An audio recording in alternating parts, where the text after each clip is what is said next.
de la fisiopatología de la neurodegeneración. Tenemos, en realidad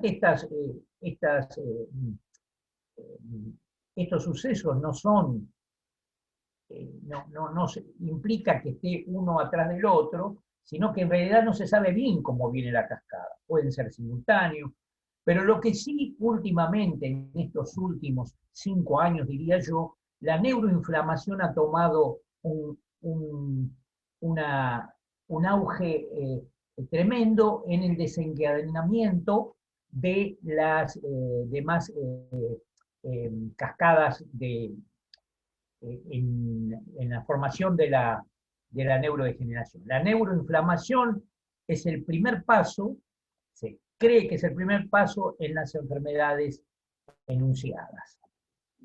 Hablamos de las proteínas mal plegadas, ahora vamos a desarrollar una por una, por lo menos el concepto quiero que lo tengan, porque tenemos que saber por qué se produce. La proteína mal plegada, la falla mitocondrial, es otro ítem, y la apoptosis y autofagia. Vamos a hablar un poquito de neuroinflamación. La neuroinflamación creemos que es el primer paso en la cascada de eventos químicos, de eventos neuroquímicos en la neurodegeneración. Acá intervienen la microglia y los astrocitos, que son los que comienzan la inflamación a nivel del sistema nervioso central. Sabemos, ya está corroborado que la microglia y los astrocitos intervienen en todas las enfermedades neurodegenerativas. Ellos corresponden a la respuesta inmune innata, o sea, la inmediata, tanto la microglia como los astrocitos. Y lo que sabemos que cuando existen sucesivas inflamaciones crónicas a nivel sistémico, la barrera hematoencefálica comienza a hacerse más permeable. Recordemos que la barrera hematoencefálica es liposoluble, por lo cual generalmente entran elementos, muy pequeña cantidad de elementos cruzan esa barrera hematoencefálica, tienen que cumplir determinadas condiciones. Pero cuando hay una inflamación sistémica y se cronifica, la barrera hematoencefálica se hace mucho más permeable y acepta el ingreso de los linfocitos y anticuerpos sistémicos con liberación de citoquinas proinflamatorias. Las citoquinas proinflamatorias son las interleuquinas, sobre todo las interleuquinas 6, ahora después nos vamos a referir, que son no solamente en las enfermedades, no solamente en la neuroinflamación, sino en todas las, a nivel sistémico, en todas las enfermedades inflamatorias intervienen y son el detonante de las famosas cascadas de citoquinas, que se ven inclusive en el COVID y en muchas de las enfermedades inflamatorias. Una de las teorías del envejecimiento, que ya hay trabajos hechos, es que a mayor cantidad de comorbilidades y de inflamaciones sistémicas, un cerebro, inclusive de la gente grande que tiene tendencia o que tiene deterioro cognitivo, acelera cursa hacia la demencia.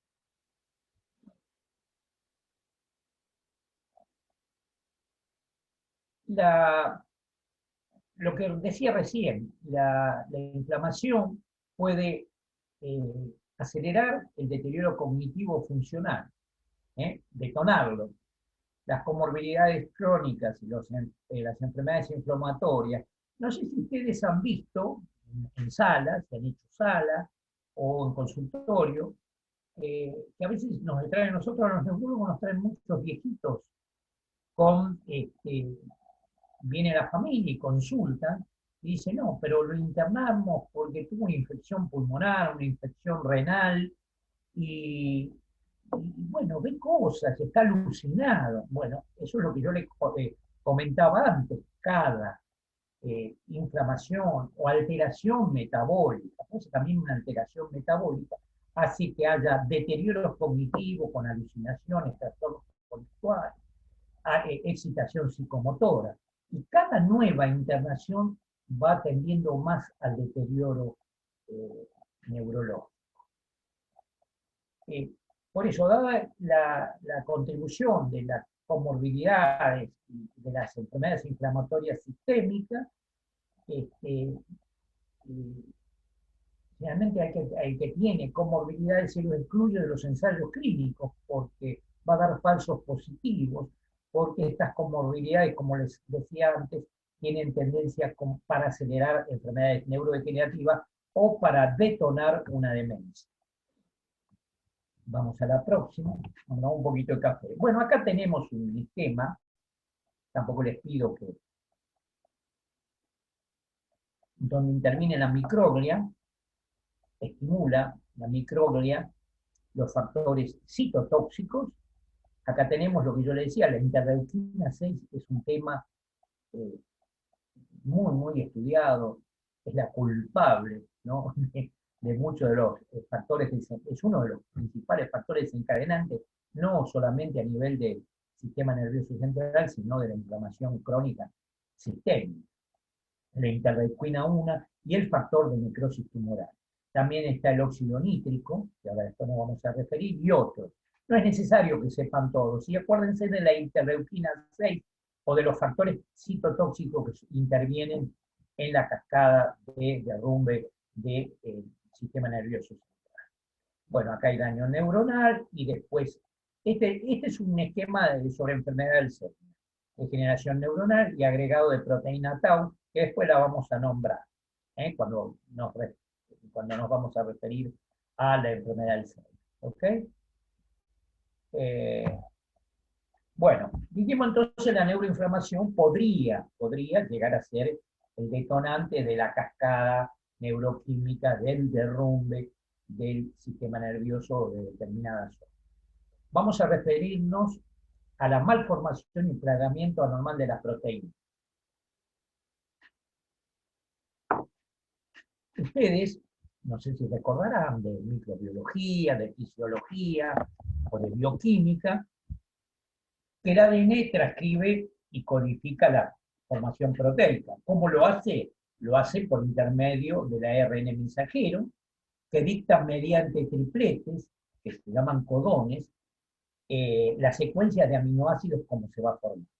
Los aminoácidos tienen que estar perfectamente formados, porque cumplen sus funciones, que ahora me refiero, y tienen que tener como una cadenita, como un trencito formándose en forma exacta. Tiene una figura tridimensional, un esquema tridimensional, los aminoácidos, o sea que tienen que estar perfectos. Y eso depende de su ADN, depende de su ARN mensajero, y se forman en una organela que se llama ribosomas. Por supuesto que las proteínas son fundamentales como cumplen funciones estructurales, inmunológicas, estructurales, forman parte de la membrana celular, de tipo proteica, inmunológica, forman los anticuerpos, enzimas, etcétera, etcétera. Para la vida, para el sistema nervioso, las proteínas son fundamentales. Entonces tienen que estar bien formadas para desarrollar sus funciones como corresponde. Bueno, esto es lo que les comentaba recién, el ADN, la transcripción, el ARN madura, después va el ARN mensajero que lo traduce y forma las proteínas como ese carrito que yo les había mencionado. Yo lo que quiero que ustedes recuerden es el concepto general.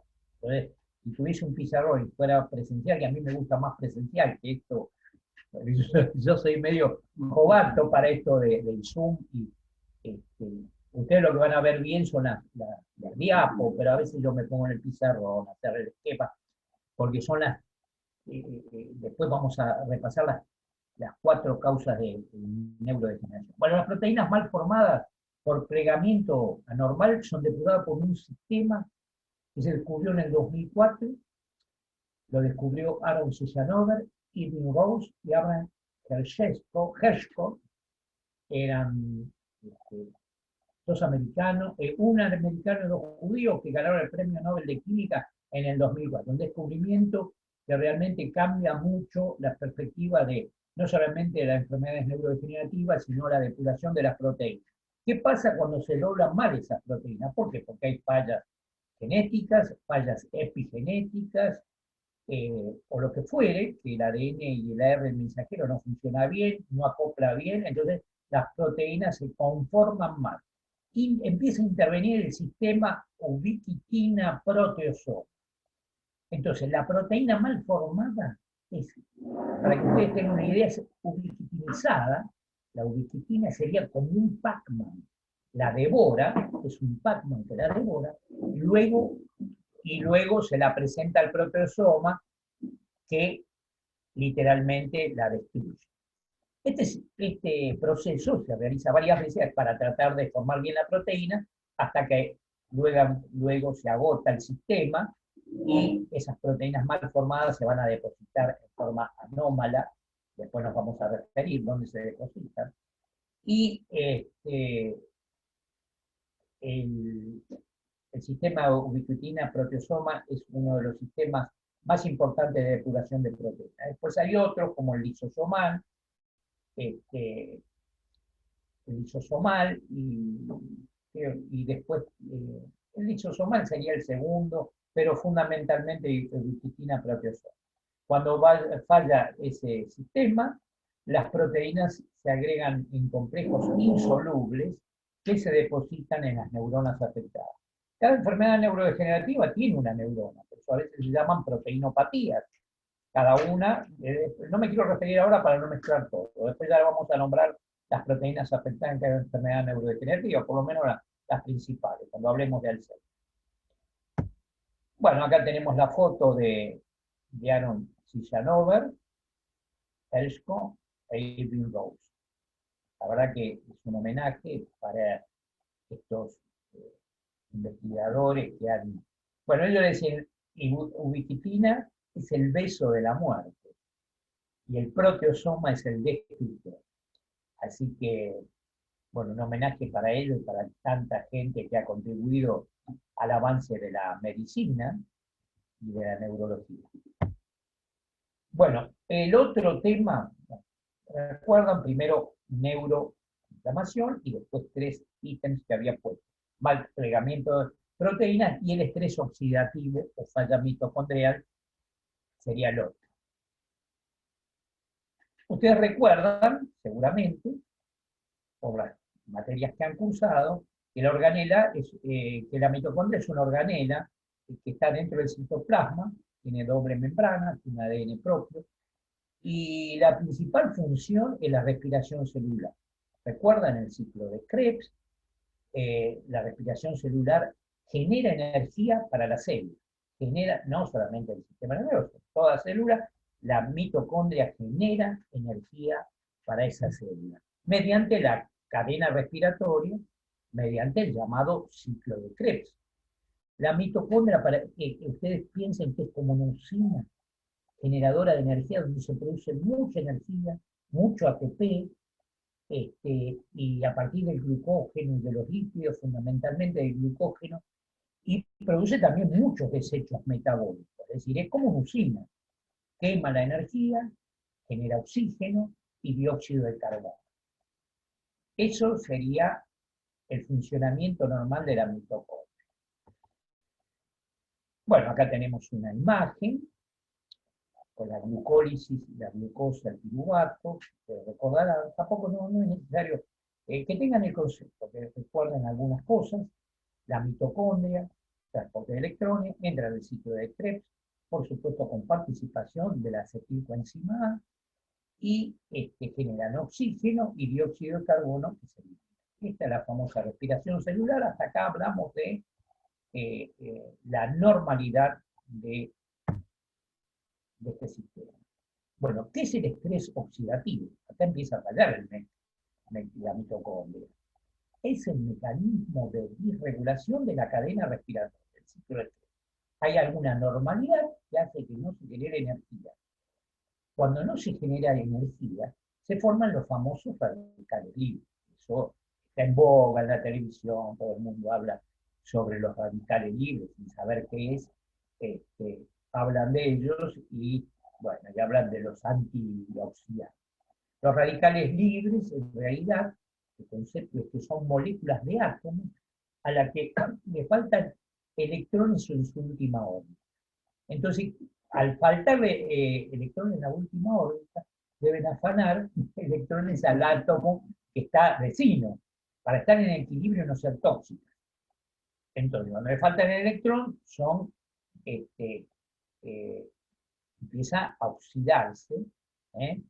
Cuando no pueden robar esos electrones y no están en equilibrio, y se empiezan a poner tóxicas y generan el superóxido. El superóxido es una sustancia nociva, un veneno. El superóxido y el nitrógeno son dañinos para las neuronas. Todas las sustancias nitrogenadas, el superóxido. Bueno, entonces cuando falla el estrés oxidativo, las moléculas forman electrones que le falta mejor dicho, átomos que le falta el último electrón en su órbita. Entonces generan superóxido, elementos nitrogenados. Pero el organismo tiene moléculas antioxidantes. La superóxido dismutasa es una enzima que hace que el óxido nitroso no se forme. Existen también antioxidantes externos, eso lo habrán escuchado en la televisión, cuando dan dieta, tomen mucha vitamina E, que es antioxidante. Hubo un momento de mucho auge de la vitamina E, que daban 1000 miligramos, o sea, 1 gramo de vitamina E como antioxidante, todos recetando vitamina E como antioxidante, realmente no sé si sirvió o no. Los carotenos y otros contenidos en vegetales, eso después en nutrición seguramente. El exceso de radicales libres, como dijimos, ocasionan la muerte neuronal. Bueno, acá tenemos un esquema que es un radical libre, que es lo que les dije recién. Acá está el átomo, donde le chorea el electrón al vecino, son radicales chorros. Esto es antienvejecimiento. Los antioxidantes tienden a que uno no envejezca. Y el tercero o cuarto, es decir, teníamos la neuroinflamación, la malformación de proteínas, el estrés oxidativo por falla mitocondrial, y la tercera, o la cuarta, sería la apoptosis o muerte celular programada. Ahora, vamos a explicar qué es una muerte celular programada o apoptosis. Las neuronas, todas las células, se encuentran en un equilibrio permanente. Entonces hay células que se forman, células que envejecen, células que se mueren. Es decir, el propio organismo tiene programado cuando una célula no sirve y pone en funcionamiento un sistema depurativo que se llama apoptosis, que no es necrosis, no tiene nada inflamatorio, simplemente es una programación del organismo que mata una célula, es decir, que ya tiene programada de antemano que esa célula debe morir. Ejemplo, la célula se encuentra siempre en constante renovación, aún en el sistema nervioso, porque hay células totipotenciales. Cuando hay células viejas o inservibles son eliminadas. Tal es el caso de las células tumorales. Cuando detectan células tumorales, bueno, ahí intervienen un montón de factores, el factor de necrosis tumoral, etcétera, etcétera, pero la apoptosis corta esa cadena de crecimiento anormal. Otro ejemplo, la membrana interdigital del feto, para que sepan que la apoptosis se produce desde antes del nacimiento. La membrana interdigital del feto es apoptosado, digamos, es un neologismo, pero sí, pierde la membrana interdigital. No, lo que quería poner es el ejemplo que desde el nacimiento o prenacimiento ya existe el sistema apoptótico. Bueno, acá tenemos al lado izquierdo una necrosis, que es distinto, y una apoptosis donde no hay inflamación, donde se condensa la cromatina, se fragmenta la célula y es fagocitada. Pero es distinto, no es algo, no es algo cruento, no es algo inflamatorio. Así que ahí tenemos las tres, yo diría, si tuviese un pizarrón, neuroinflamación, que es lo que se dice que es lo que comienza la cascada. Y tres ítems: malformación de proteínas, después lo puedo repasar, malformación de proteínas, alteración mitocondrial y apoptosis. Tal es así que todas las enfermedades neurodegenerativas le han puesto distintos nombres. Por ejemplo, muchas enfermedades se le dicen proteinopatías. Como vamos a ver, el Alzheimer es una proteinopatía. ¿Por qué? Porque está involucrada una proteína que tiene nombre propio. Ahora nos vamos a referir a la proteína beta-amiloide. La enfermedad de Parkinson tiene una proteína que tiene un nombre propio, se llama alfa-sinucleína. Otra, la demencia frontotemporal, hay varias, también se interviene otra proteína, la CDP40 en la ELA, etcétera, etcétera. Entonces se llaman proteinopatía. Hay algunos manuales donde dice, se refieren a las proteinopatía. Hay otras enfermedades que son neurológicas también, pero periféricas, enfermedades neuromusculares, sobre todo, que le dicen mitocondriopatías. Pero en realidad todas están englobadas en lo que se llama neurodegeneración. Yo lo que quiero que tengan el concepto, no sé, no vamos a tomar tan profundo todo esto, es decir, a nivel neuroquímico no, pero que tengan el concepto de qué es una enfermedad, que comienzan con depósitos proteicos 10 a 15 años antes. Por eso no ahora nos vamos a referir a la enfermedad de Alzheimer, pero en el Parkinson es igual, la esclerosis múltiple también empiezan con alteraciones neuroinflamatorias 10, 15 años antes. Y uno no puede hacer un tratamiento curativo si uno no detecta el depósito de proteínas. Bueno, ahora vamos a empezar, vamos a hacer una sinopsis. No sé si vieron la enfermedad de Alzheimer. ¿Vieron la enfermedad de Alzheimer? Sí, lo dio Mauriño. Mauriño, el doctor Alberto Mauriño es un amigo, un compinche, acá formamos un grupo muy lindo, nos reunimos mucho entre nosotros. Así que Mauriño y yo trabajamos juntos también, lo mismo con el doctor Sacristán, que es un referente en la neurología, el profesor Sacristán. No quiere, es muy tímido, o sea que... Bueno, vamos a empezar, vamos a repasar. Entonces ya Mauriño dio la enfermedad de Alzheimer. Vamos a hacer un repaso y vamos a hacer hincapié. Entonces, Mauriño, clínica, ¿no es cierto? Vio la clínica y yo voy a pasar unas diapositivas que también pueden adjuntar la de Mauriño y le voy a dar la parte de neurodegeneración del Alzheimer, que quizás por ahí se la dio él, no vimos las diapositivas, no vi las de él, lo que ha pasado. Pero sí les voy a recordar que la enfermedad de Alzheimer es la enfermedad más frecuente en el mundo. Es una enfermedad lentamente evolutiva y devastadora. Devastadora, que lleva desde el comienzo de los síntomas, 10, 15 años, 10 años cada vez se prolonga más el tema de la calidad, se prolonga más la vida. Ahora vivimos hasta los 90 años, tenemos pacientes de 92 años.